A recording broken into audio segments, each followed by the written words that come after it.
So hello, my name is Ben Muschko. I work for Gradle Inc. And I don't know if you knew that, but in my previous life I was a plugin developer myself. So I know all the good, bad, and ugly. Probably that's the reason why you guys are here. I see a couple of faces of people that implemented plugins before, so I'm kind of surprised they're here, but we'll see if we can still learn something new. So in this talk I want to speak about designing and writing plugins. So we'll talk about my experience with writing plugins, what I learned, kind of like identify some recipes that work for me pretty well, some patterns, best practices, and things like that. And at the end of the talk, I want to speak about, I would say, my visionary roadmap for improving plugin development in Gradle. So I think hopefully we can identify some of these items and work on them in Gradle core itself. So when I started writing plugins, and that was a couple of years ago, I thought it must be pretty easy to write plugins. There's a single interface to be implemented, right? And that's it. You have access to the whole Gradle API, and you can do whatever you want, right? Pretty quickly I noticed that I was wading in that dirt and that mud. There was no documentation pretty much at that point of time. So I had to scrape my knowledge from other plugins. I had to look around in Gradle core to see how I can best implement certain techniques. And I quickly noticed that it's kind of hard to a certain extent to write plugins. And I think this improved quite a bit in the meantime. We've written a couple of guides specifically on plugin development that help you get started. We've improved the public API as well, and we'll see some best practices on how to implement typical patterns that you might encounter when writing your own plugins. So hopefully this will be interesting to you guys and hopefully helpful. You might have noticed on my cover slide that I was talking about designing and writing plugins. So why do I speak specifically about designing plugins? Well, even before we write a single line of code, there are certain things that we have to consider before we get started. And that's what I usually would cover under designing a plugin. So we have to identify, make certain decisions before writing a plugin. So let's talk about these aspects in the beginning. If you're new to Gradle, and specifically plugin development, you might know that there are script plugins, there are binary plugins. We document them in the user guide. But which one should you guys pick when you write your own reusable plugins? So first of all, script plugins are kind of interesting if you wanted to organize your build logic in your project. It's nice to separate certain functional things that belong together into separate script plugins. It helps you organize your logic much better. But they are not as good as binary plugins when it comes down to a reusable functionality. Specifically, if you want to think about testing functionality, that's an important aspect as well, at least from my perspective. It becomes pretty hard with script plugins to get that done. So if you start writing plugins, I would recommend going for binary plugins right away. So how do we write a binary plugin? Pretty simple. As I mentioned in the beginning, you simply implement the plugin interface. Oftentimes, you actually have to decide what language you go with. And in the early days, all of my plugins were written in Groovy. Well, I thought Gradle is probably written in Groovy, so I better go with that as well. DSL is written in Groovy, so that sounds great. I don't know the language that well, but I'll just go for it.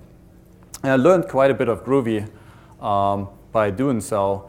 But I quickly noticed that there are some issues, and you might have run into these issues as well if you have written plugins yourself, specifically with Groovy.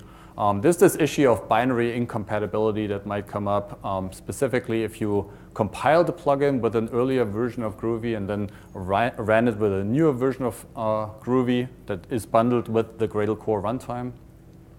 And from that perspective, we usually recommend writing your plugins with Java or Kotlin these days. So if you're familiar with that language, that would work as well.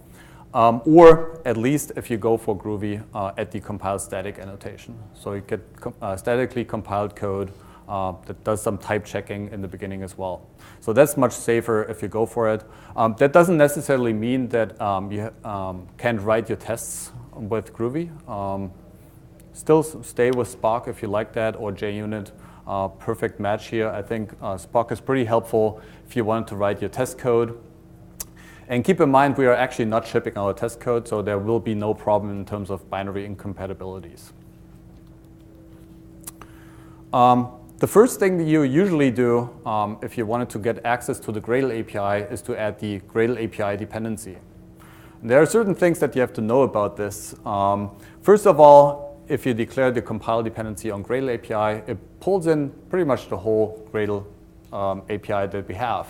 It doesn't make any distinctions between the public API, which you would usually use as a plugin developer, and the internal API. So those are not completely separated. There are some hints to know what is an internal API, what's a public API. And you might have noticed in the package name we sometimes use internal, but we didn't fully pull through with that. So we still have to clean that up. So that's not a clear identifier whether that's actually internal or public. And as you might know, internal APIs can change at any time. So I would usually recommend to you guys that you stick with the public API as much as you can do that. In the long run, we can certainly imagine having different dependency methods for the Gradle API. So there could be something like a Gradle internal API or Gradle public API. And even more when you think about Gradle plugins, we could potentially have a method for also saying, I want to have the Java plugin with version 1.5 or things like that. So be cautious when you pull in the Gradle API. Stick to the public API as much as possible. And if you wanted to know at the moment what the public API is for sure, well, the hint is that you go to the Java docs that we publish with every version. And if you happen to find it there, then you can consider this to be a public API. We as Java developers, I think we're pretty much used to reusing functionality in terms of libraries. I think most of you guys will want to use Guava or something else, even if you write plugin code. We don't want to re-implement certain logic. Depending on what you use, the dependency tree of these dependencies, of these external dependencies that might become part of your plugin runtime class path might be pretty long and large. So remember that if you add something to your plugin, plugin consumers will also inherit that, will have to download these dependencies. So I would recommend having a look at the POM file or identify the whole tree with saying Gradle dependencies to see what's going on.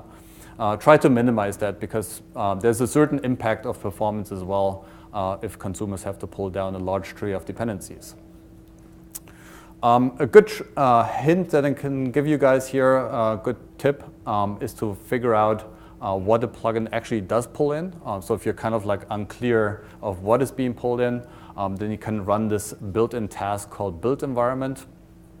Forgot what version that actually introduces it, but it basically gives you the full class path of your build script. And that means all of the plugins that you apply, including their transitive dependencies.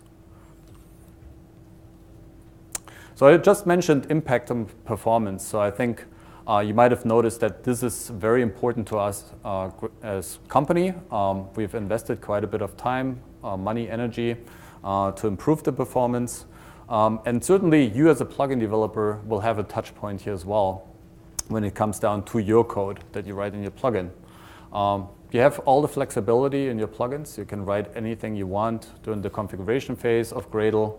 Could become pretty expensive. So from that aspect, keep that in the back of your mind when you write any logic here.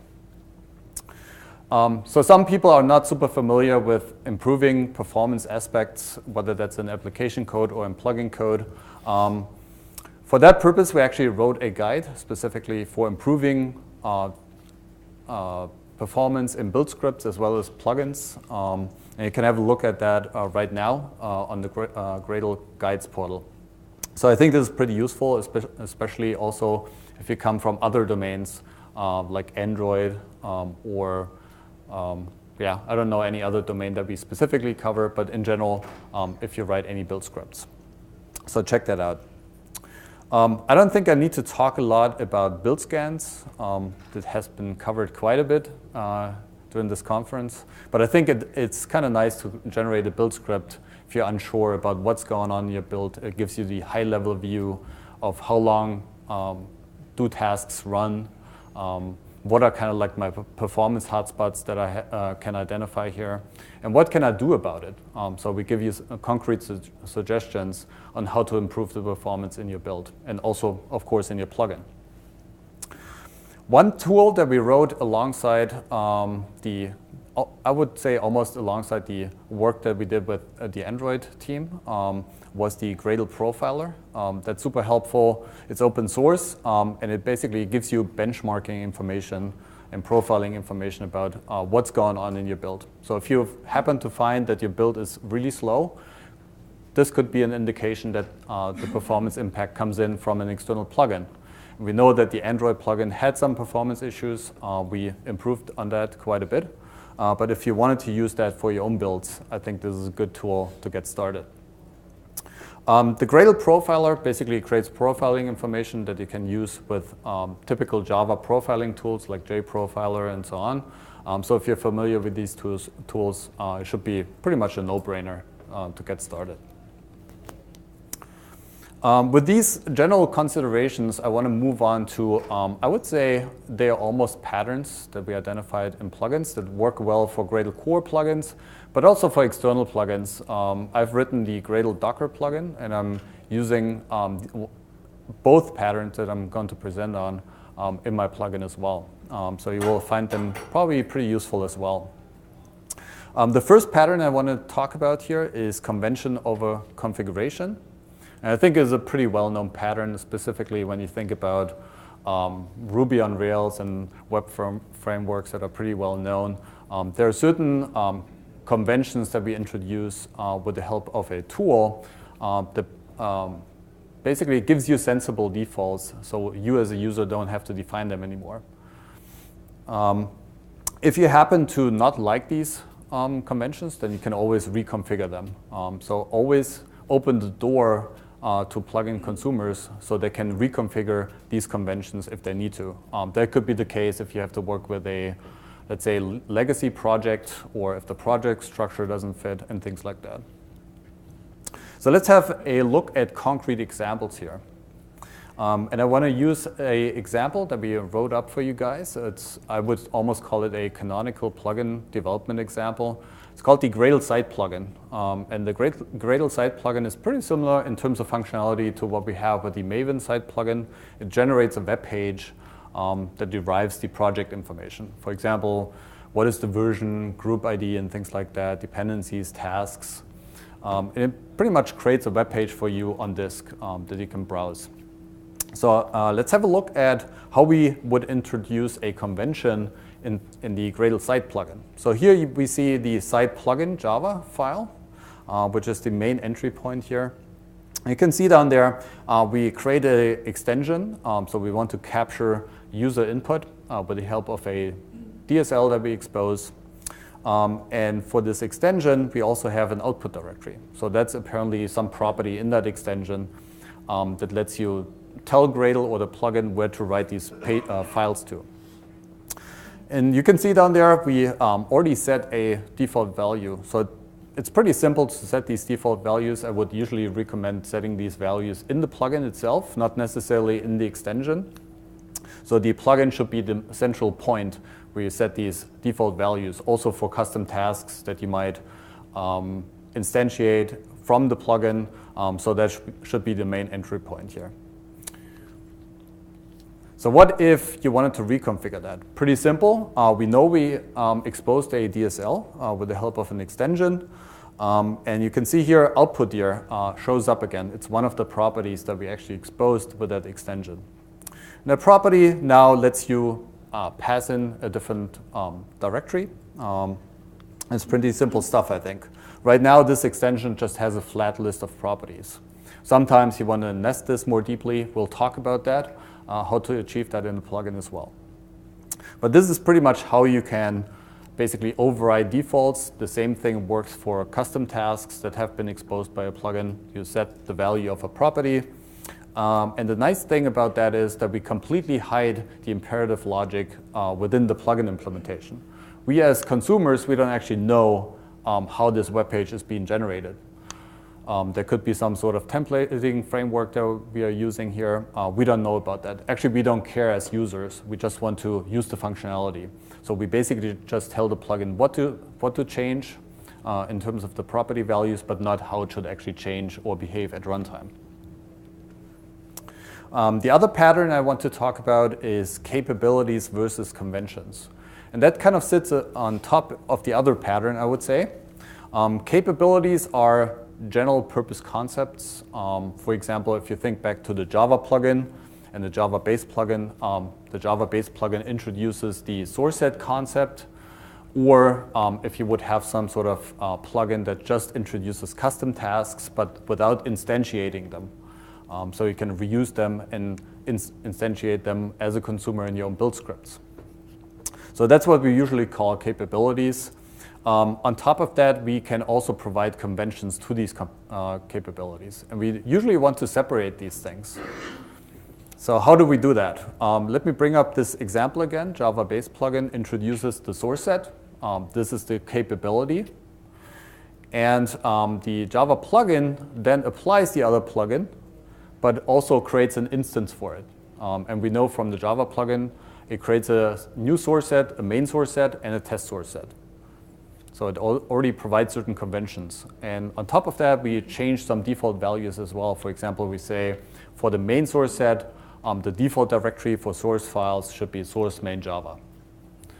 You can apply the same concept in your own plugins. So let's have a look at how you would do that. Sometimes when I mention the term plugin composition, it seems to be super fancy. But what does it actually mean? We just apply a plugin from another plugin. So we separate the base site plugin here that could introduce basic functionality. When we think back to the site plugin, what could that be? It could be maybe the task that simply lets you generate files based on a templating framework, but it's not opinionated at all, so it doesn't really know what to write.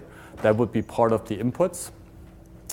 And then the site plugin would apply that plugin automatically, and it would basically provide some conventions here. For example, we say we want to basically derive the information of the project model, and we want to use that data to be written to the files with the help, for example, with a specific templating engine. So with that, these are typical design decisions that you have to make even before writing plugins. So I would recommend thinking about these before writing your code. But let's get to the more implementation portions of plugins. And I want to show you some typical patterns, typical use cases that you run into as plugin developers, and hopefully present you with some good solutions that you can apply to your own plugins. One thing that I personally usually do when I get started on writing a plugin is to apply the Java Gradle plugin. And the Java Gradle plugin is slightly unknown, I would say. Really, we should do a better job in promoting that, I think, and also adding more functionality over time. What it actually does, it helps you write plugins and reduces boilerplate code. So what does it do concretely? If you apply this plugin, it automatically sets the Gradle API dependency. So you don't have to write this out anymore in your dependencies block. It provides validation for your metadata when you want to publish to the plugin portal. It validates annotations for custom tasks. So if you use incorrect ones, or if you, let's say, don't annotate a specific input property, then it tells you about it. So it tries to help you with developing plugins. Also has a tight integration with TestKit. So I think you can see what the possibilities are, and there will probably be more functionality in the future. So try to apply this in the beginning, and you already have to write far less code than you would have to. When we think about writing tasks, I always say prefer the custom task approach. Well, there are these ad hoc tasks and custom tasks. custom tasks are basically written as classes with exposed properties. And they give you far more freedom in terms of what you can do than the ad hoc tasks. Ad hoc tasks are basically good if you want to achieve a one-off thing, but it's not really built for reusability. So in custom tasks, we basically write a class implementation, and a task action could be any method. But it's kind of nice that we can write code here, actual code, that we can test, that we can structure in a better kind of way than just something that we put into a build script. So let's have a look at one of the, I would say, benefits of using custom tasks in a build script. So not only do we have a type that encapsulates the actual functionality, the imperative logic might be potentially pretty complex. So when we think about generating a site, a web page, I mean, we have to write some code to make this happen. We have to capture some input values, but we also have to probably use some sort of templating engine. And we don't necessarily want to deal with that as plugin consumers. So you can see here on this slide, we have two different tasks. One task uses that type and simply uses default values, so we don't have to reconfigure anything. And the other one actually creates another task.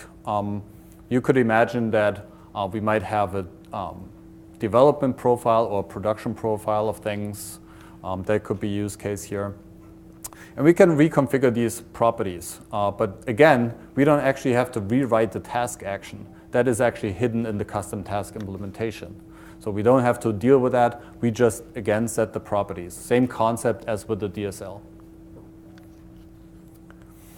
We can see here that the properties that we can feed in from the outside can also be structured in form of a, I would say, almost like a DSL.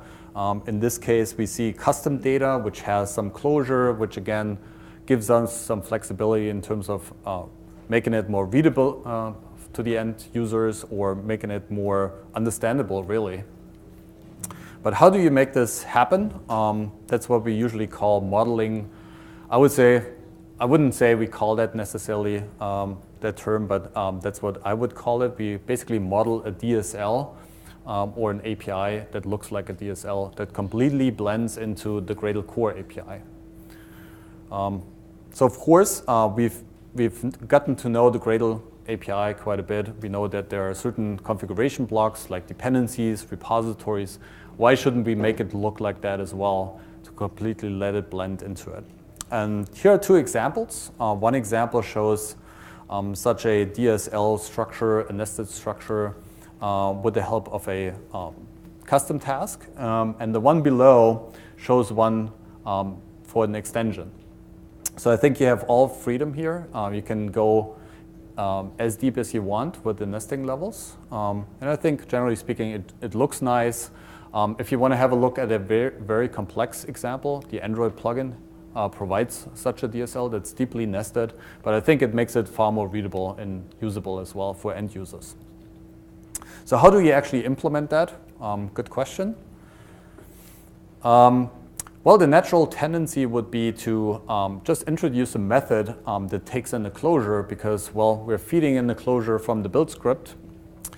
And then that closure would basically configure the underlying data object. In this case, I broke out a new class, which is called custom data. And that basically just captures these values that are put in there. For example, the website URL and things like that.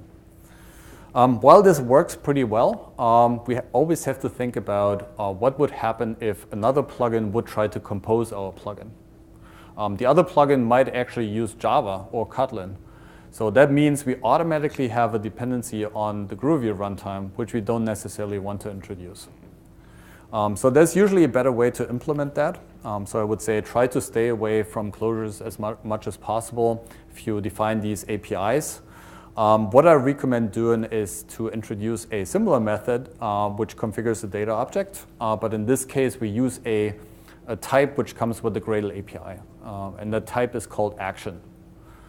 It also configures an underlying data object. There's not much you need to know here, I think. And it has been around for quite a while. So it's not something new that we introduced. It's a less known API class, I would say. What else could there be said for it? Well, this works pretty well for the first nesting level, but if you want to go deeper, it kind of breaks down. So what happens at runtime is that we auto-generate a method that looks pretty much the same as this one, but we turn the action into a closure. You don't actually see that as plugin developers. That happens at runtime. It also isn't being exposed to consumers. They just get another method which takes a closure. You might be familiar with the class called instantiator that does exactly that. It's an internal class that lets you basically turn or enable a class to automatically generate these closure-taking methods based on an action-taken method.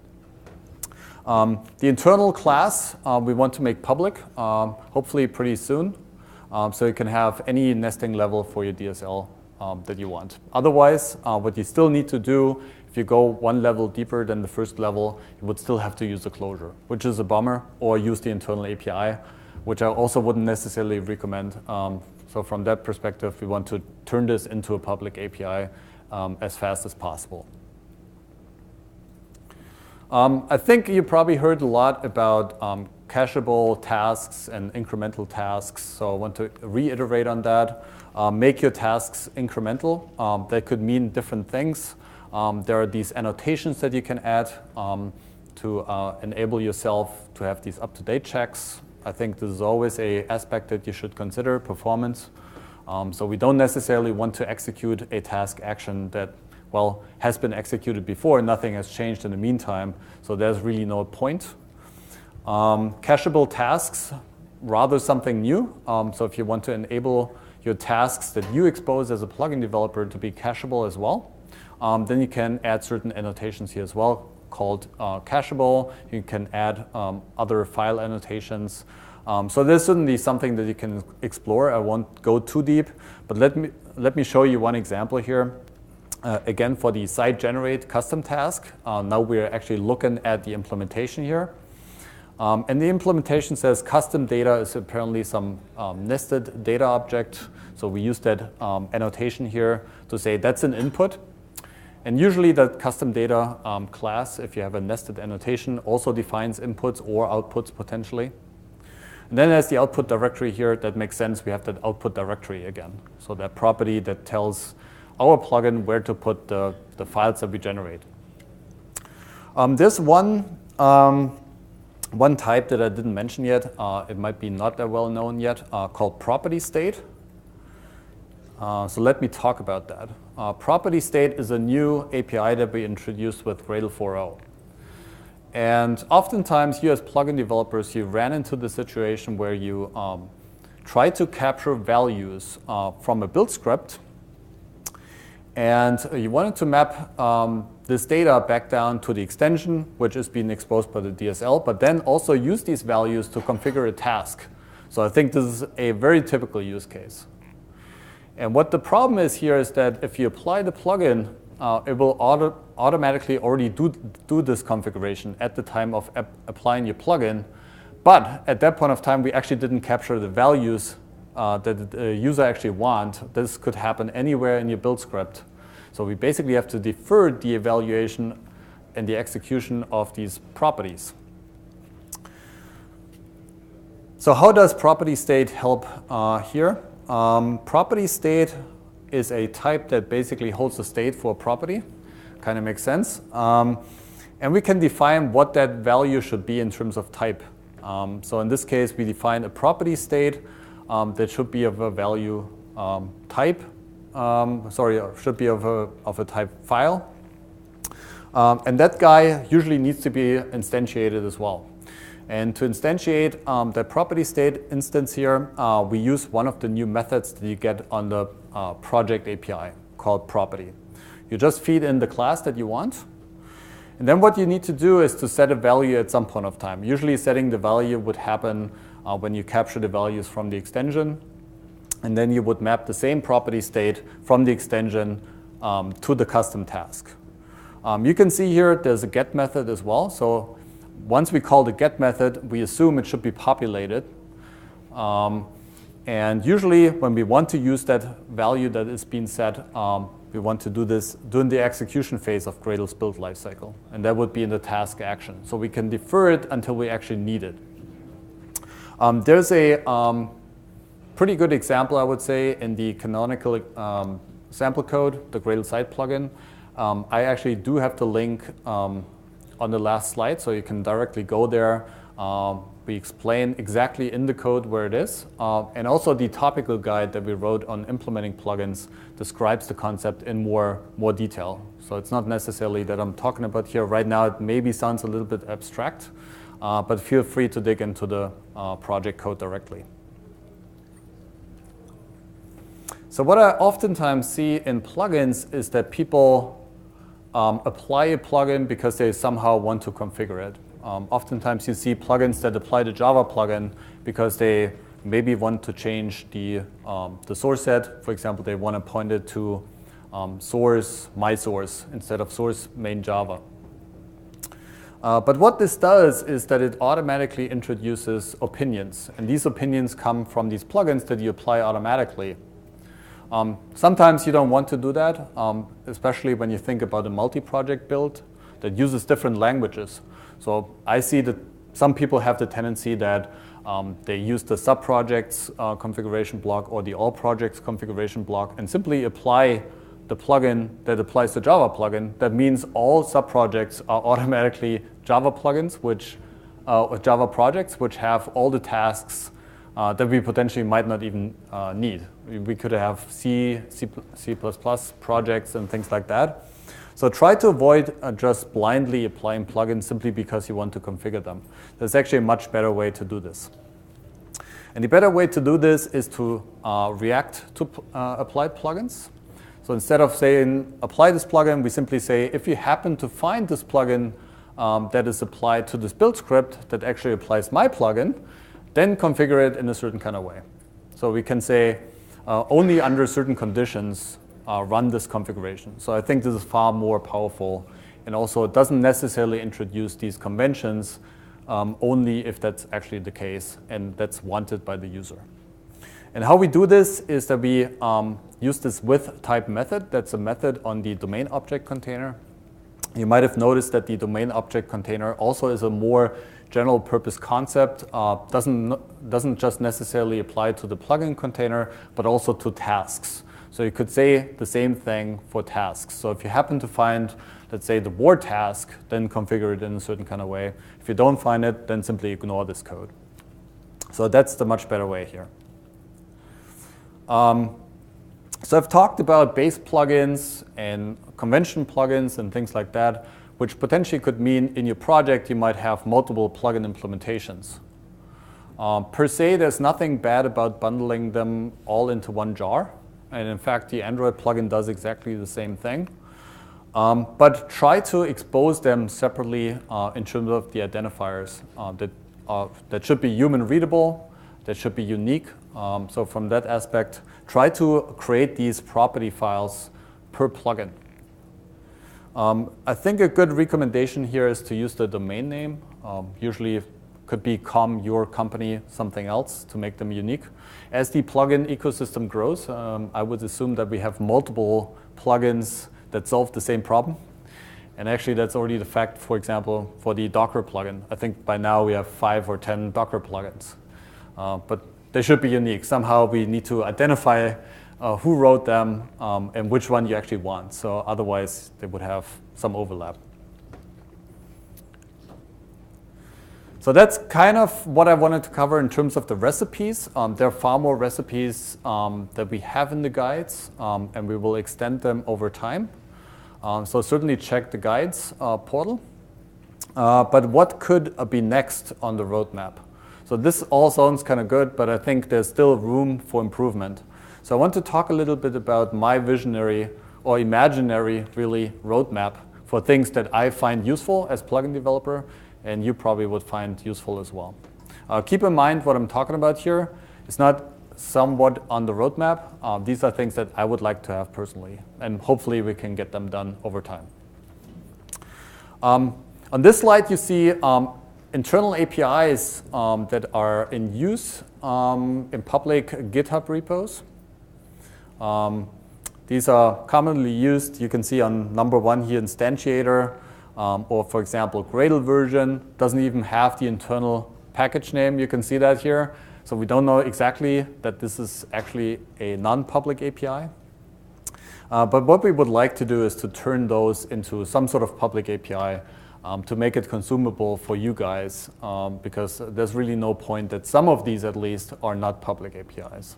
Specifically instantiator or things like convention task, which we already turned into the property state API. So my idea would be that we take some of those that we identified and actually turn them into public APIs.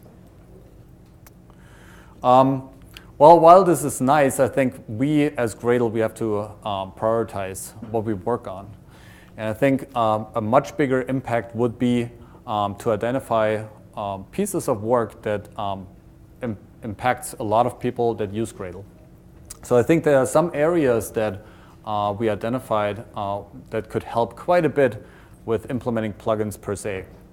One thing I already mentioned here is the separation of internal and public API.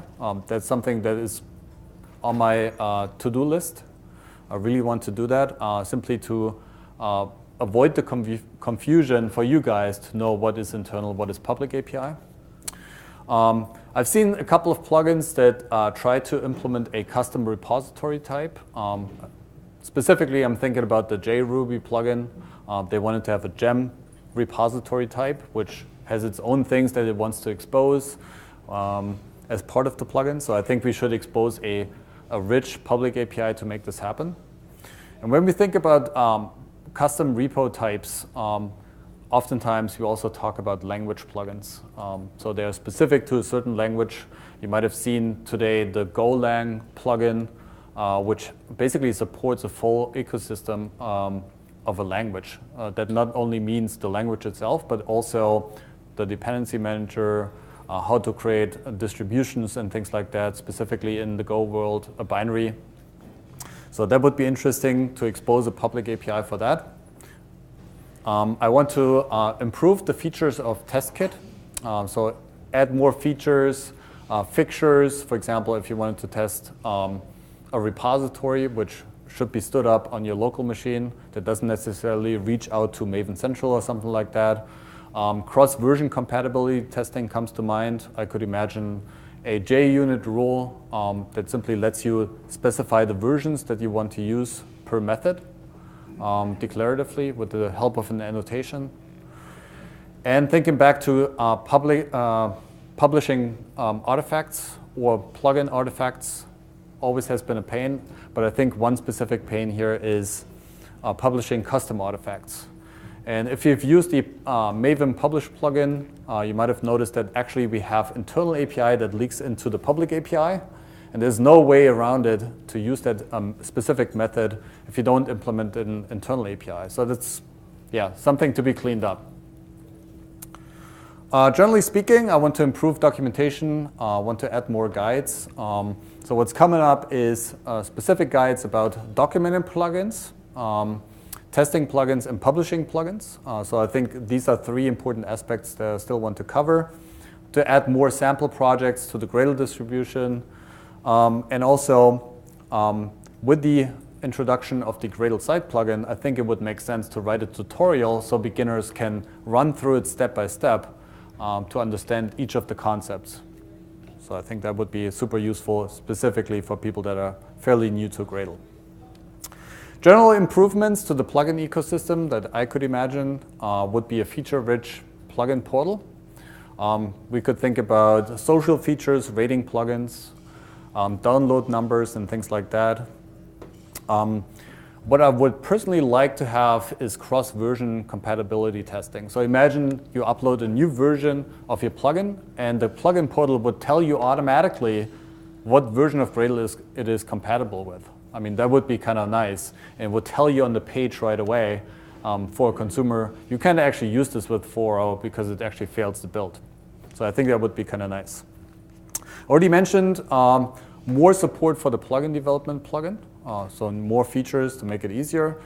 And I think with the rise of Kotlin, we'll have automatically better IDE support. So I think what we'll see in the future is more and more plugins will actually use Kotlin to write their logic. And with that, you basically get the benefit of using Kotlin within the IDE with auto-completion and things like that. So that's what I wanted to cover today. We certainly want to have your feedback. So whatever was my brainchild here, I don't know if that's actually what you guys want, so let me know what you want. So I think we already ran a survey at the beginning of the year. We implemented some of these pain points already, but certainly let us know. We want to help you guys and make plugin development much easier. If there's any point that we didn't cover yet, let us know. That would be super useful. But other than that, these are the resources. So you can can have a look at all of these patterns, recipes that I've been talking about. There are different examples for each of them. And also, if you wanted to have a look at the canonical example, the Gradle site plugin, I put the link here as well. So that's pretty much what I had. Thank you very much. And hopefully this was useful.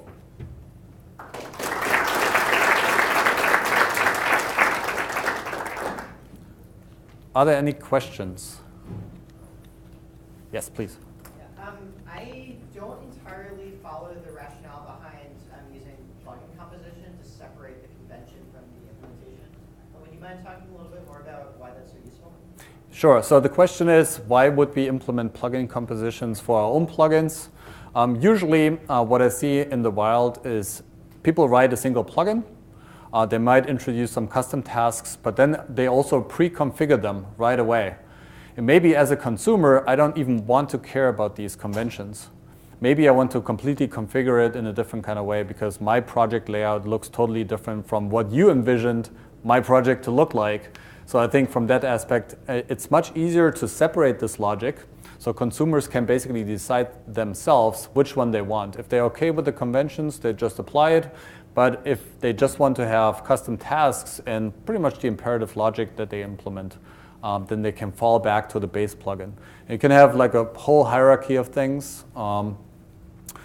And yeah, it just makes it easier for consumers to pick really what they want without boxing them in, without saying, well, I actually didn't want to have this task, so I disabled that one. So you can see patterns like this emerge from consumers that don't want certain logic. But if you can always fall back, then it's much easier. So that's kind of like the essence. Yep.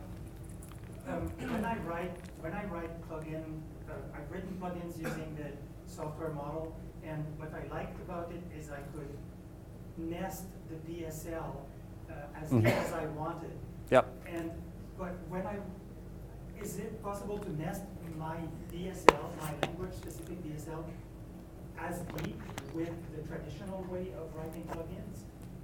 Yeah, so the question is, if I don't use the software model, which provides like a rich model for describing what I want, can I achieve the same thing with the current model? Yes, you can, and I basically already have shown it to you. You can basically do that with actions or with introducing methods that take closures. If you want to have a concrete example, have a look at the Docker plugin or the Cargo plugin that I've written. Both of them have deeply nested APIs and DSLs that not only have one nesting level, but really deep. And it basically separates whatever you want to configure in terms of functional logic or boundaries, really. So it's possible. We want to make it easier in terms of providing a public API for the instantiator. And that would provide you with everything you need to make this happen. You could even do it right now. You just would have to use the closure type, unfortunately. But Thank you. No problem. Any other question? Yes, please, Pepper. What if my plugin just doesn't make any sense to apply without applying some other plugin? One of the pieces of advice you gave was, don't do that. Don't apply some other plugin. But what if that's just nonsense? It would effectively be no op if I didn't also apply this other plugin. Yeah, I think so. Take this with a. So the question was, if I. Should I always react to plugins, or should I just apply plugins from my own plugin if I implement it. I think it kind of depends on the use case, really. I think there's no hard rule. So when I think about the soft rule, a typical soft rule would be when I want to react to plugins is if my plugin configures, for example, the IDE plugins. You cannot really assume that everybody will use the Eclipse plugin. That might not be the case, or both, or the IntelliJ and the Eclipse plugin, or both, or none of them.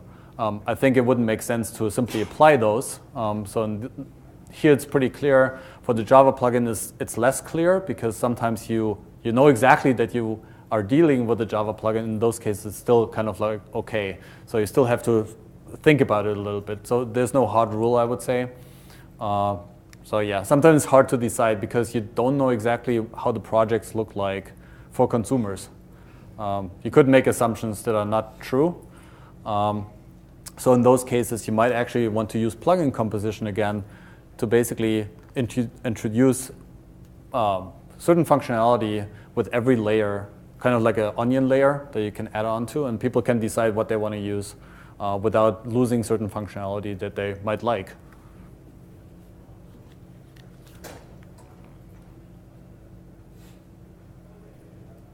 Okay, thank you very much.